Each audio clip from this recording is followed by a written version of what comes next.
Well, look at that. You've made another friend. A true portal in arms, just like myself. Keep it up. It feels better and better the more you do. Trust me. You've really put your foot in it now. You've found the most forgotten Dorian in the house. The laundry closet. Thematically redundant. There's already a door here. There's a cabinet. Was there really a need for a closet?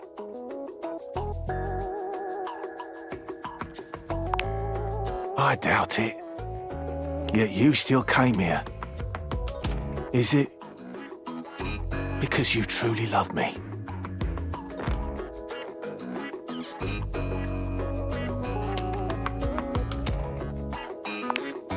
I don't believe you. I suppose I can tell you about all the objects that were in here. If you even care.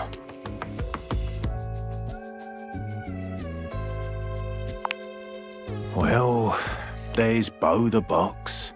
But she's hardly a denizen here. She's all over. Of course you do. There's Hoover, of course. The vacuum. Well, that's it. Not anymore. That's it. No, I'm done speaking of this dreadful place.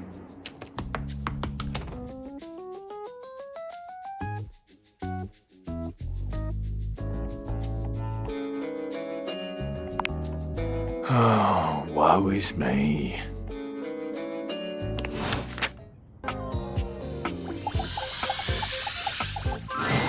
The stranger standing before you is dressed to kill. A sheer black catsuit, studded black manacles with pink fur trim, and a variety of brightly colored accessories drape their shoulders and frame their delicate features. Loneliness has been such a defining factor in your existence over the last few years, you've almost forgotten what it's like to be around others. You've certainly forgotten what it's like to be around someone like this. You almost feel as if you've stepped into a sex shop.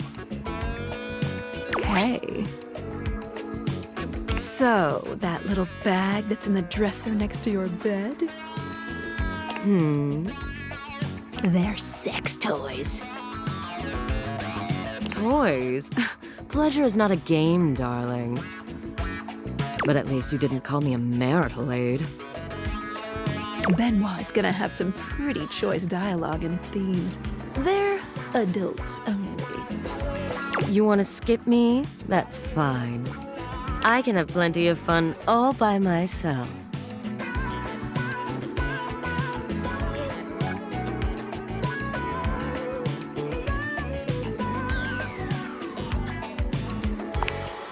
Okay, have funsies. There you are. I was beginning to think you'd forgotten me.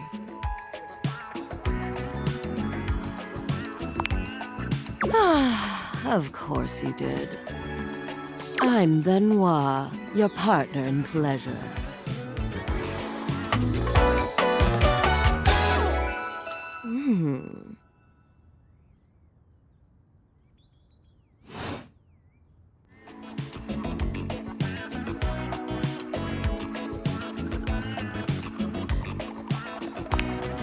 An absolute shame.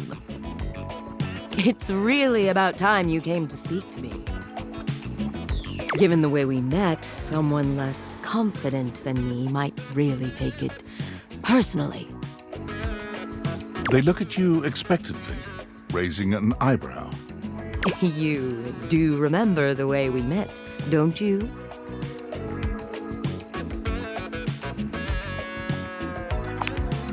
The words gag gift make their cool expression crack for just a moment. Ah, yes. There it is. Gag gift. They look absolutely disgusted. The only way to strip the word gag of all its appeal. Some friend of yours thought they were hilarious. You moved into this house and your friend brought you a big box. You opened it up to find... what else? A smaller box. You opened that to find another small box. And so on and so forth. So funny.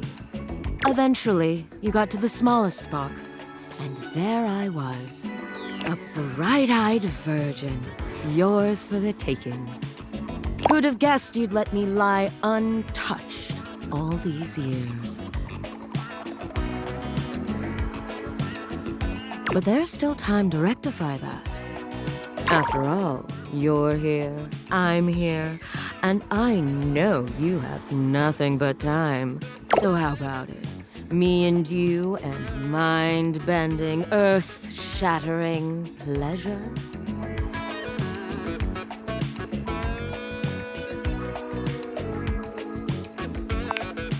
Oh, how boring.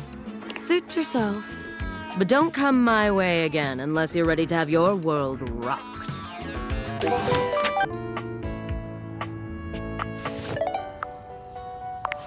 Valdivianites! Salutations, and a good greeting from your CEO, David Most.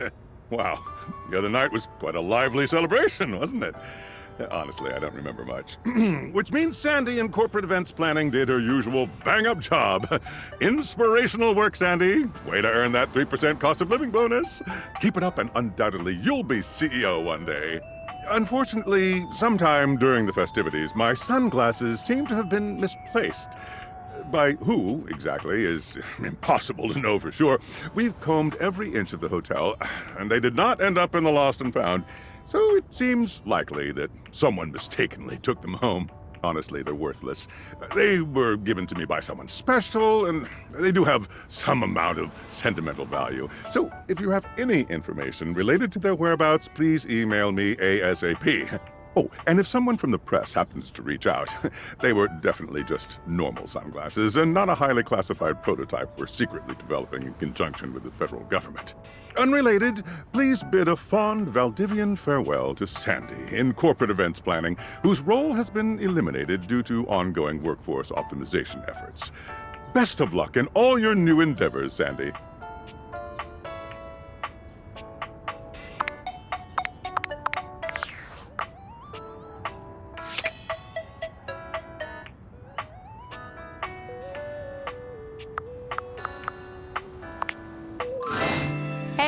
How's your day going? Forging some new relates? That's short for relationships. I think about this stuff a lot.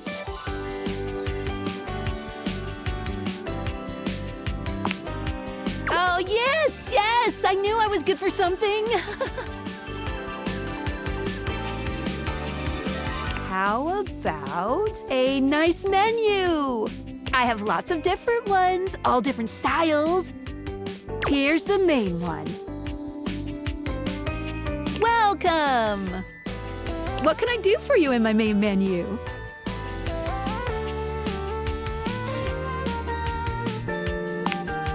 Right this way.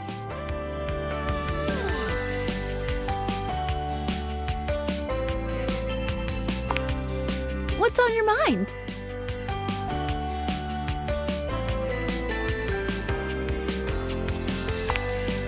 Collectibles are delectable.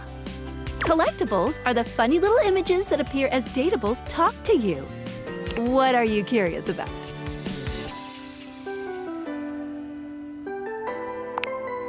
Well, of course, there's an achievement. What are you thinking, man? But honestly, I don't care very much if you find them all. They're just there to give a little extra flavor to everything. I'm here to help you forge new relationships. Awesome. Any other collectibles questions?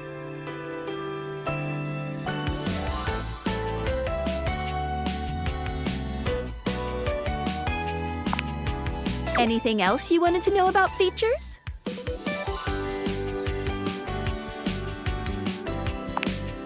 Cool. What can I do for you in my main menu? Oh, yeah, I'll miss you.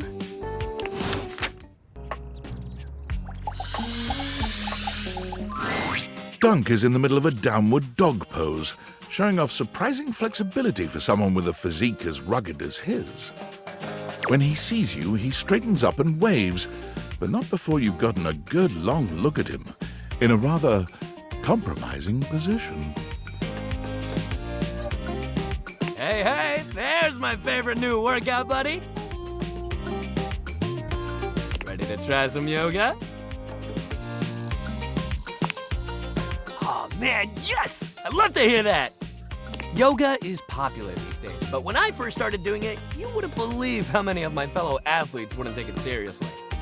Even now, you still got equipment like Chris, who thinks it's soft stuff for babies, and nothing could be further from the truth. But also, like, who cares if it's soft or not? Real strength comes from not caring about other people's opinions. We're gonna get our yoga on, and nobody's gonna tell us we can't. As if on cue, another household object appears in your periphery, perhaps to tell you you can't. What up, what up, what up? Dunk's normally unflappable smile grows slightly rigid. Ah, Shelly, hey, we were just about to... Do some yoga? Yeah, I heard. Shelley throws her muscled arms around the two of you, bringing you in for an uncomfortable group hug.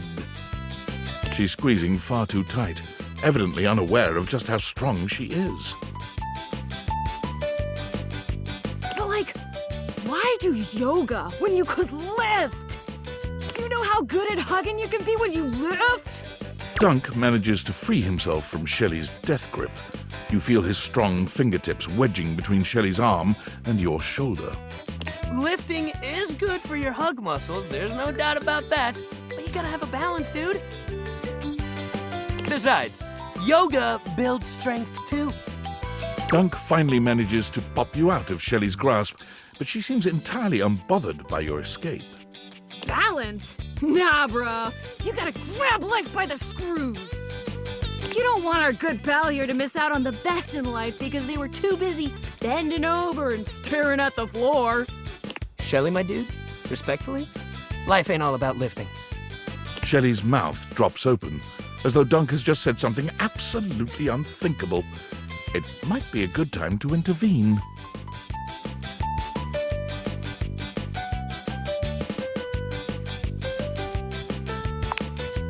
Exactly.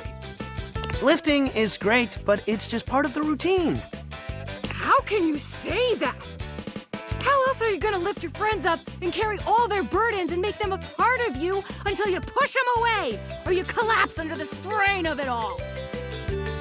Why, that's no way to live at all. Look, we all got our priorities. It's great that you want to do that for your friends. But what kind of world would this be if we all did Shelly's job? I'm not sure. This seems to break something in Shelley. She wanders away, muttering to herself. What if everyone did Shelly's job? So many muscles. Dunk exhales, placing his hands on his hips as he takes a moment to recenter himself. Calm. Okay, yoga time. So first of all, how do you feel about yoga? You ever do it before?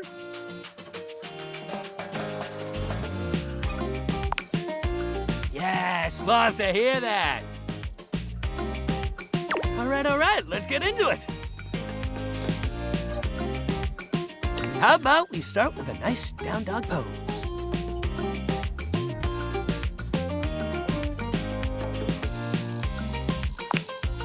You bend down into a decent downward-facing dog pose, keeping your feet shoulder-width apart and placing your hands palms down on the mat ahead of you. Your body forms a graceful triangle shape. Dunk is elated to see your excellent posture. Yeah, that's it. You're killing it.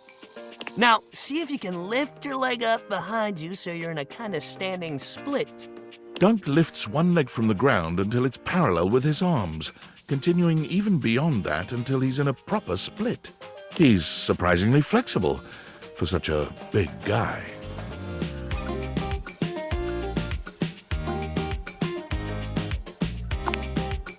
Whoa, yeah! That's it! See? You've already got such a solid base. Dunk leads you through several poses, encouraging you and guiding you wherever you may need. He's an excellent instructor, always considering your body's limitations as he takes you into your next position. By the time you're done, the two of you have worked up a good sweat. There's almost a sort of intimacy to the whole thing. You can't really remember the last time you did something like this with someone else. This is great. You're doing real good. Why don't we cool down with a nice cross-leg sit here? Dunk motions to you to take a seat across from him on the mat. As you take your place on the floor, you find that for once his boundless energy has simmered down just a bit.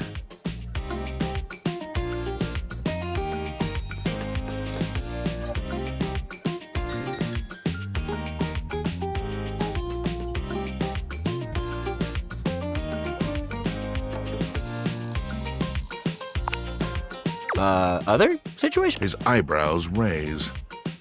Ah, you mean like at breakfast or in the shower?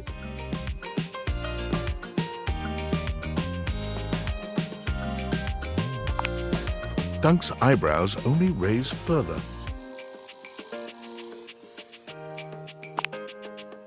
Oh, yeah, I know what that is. He waggles his eyebrows at you, giving you a grin so broad you can practically hear a cartoon sparkle sound effect as he reveals rows of perfect teeth. Yeah, I mean, I respect the yoga, you know. But some of them definitely have their uses in the bedroom. Or in the locker room, under the bleachers. Maybe when we're done with our little circuit here, I'll show you.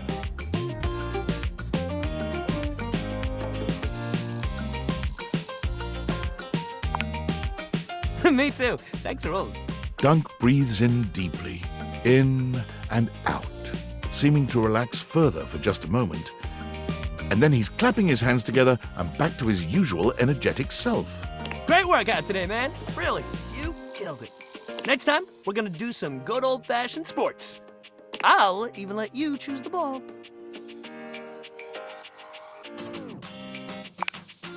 Hell yeah, that's the attitude.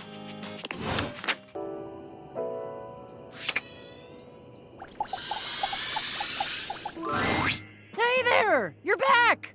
And you've proven yourself worthy! Even though I seemed ill with foreboding, you still returned! Which means you care.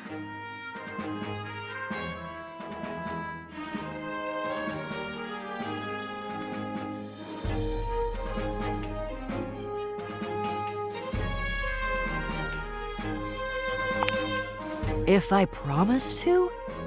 Is that all that was holding you back?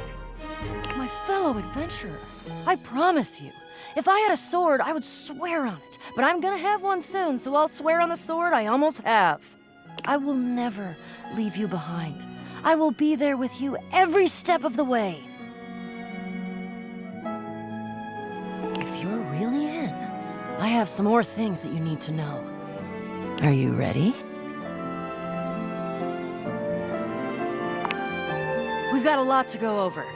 This is a two-part quest. Most good quests have multiple parts, and this is the best quest, so obviously it has multiple parts. I'm officially inviting you to go with me on the first part, the quest of the secret sword. It will be incredibly dangerous. We will face almost certain death, and worst of all, we'll most likely be unable to avoid a certain very nasty pirate.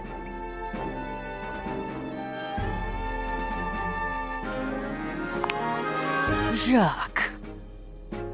So you've met him then?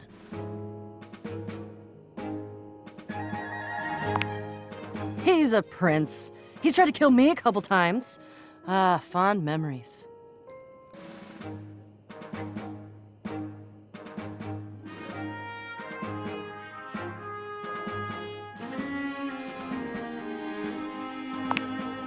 He does have his charms, crude though they may be.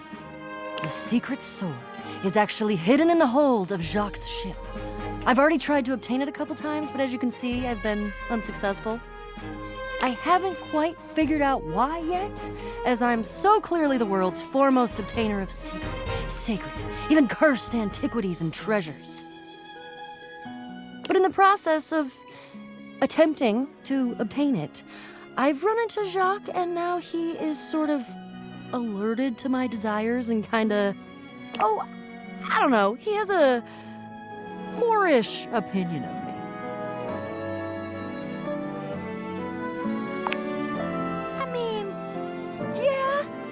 Yes, sort of.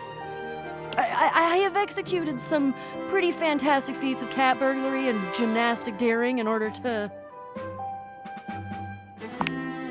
Well, yeah, that's the long and short of it. I don't even object, necessarily. Thievery can be just as glorious as the other acts, especially if it's for a righteous cause, which this totally is. The problem is that he's in the way of my righteous cause. And he keeps trying to kill me. And he's just generally kind of a butt. You mean it? Of course you do. I doubt you even had a choice. Fabulous. Off we go!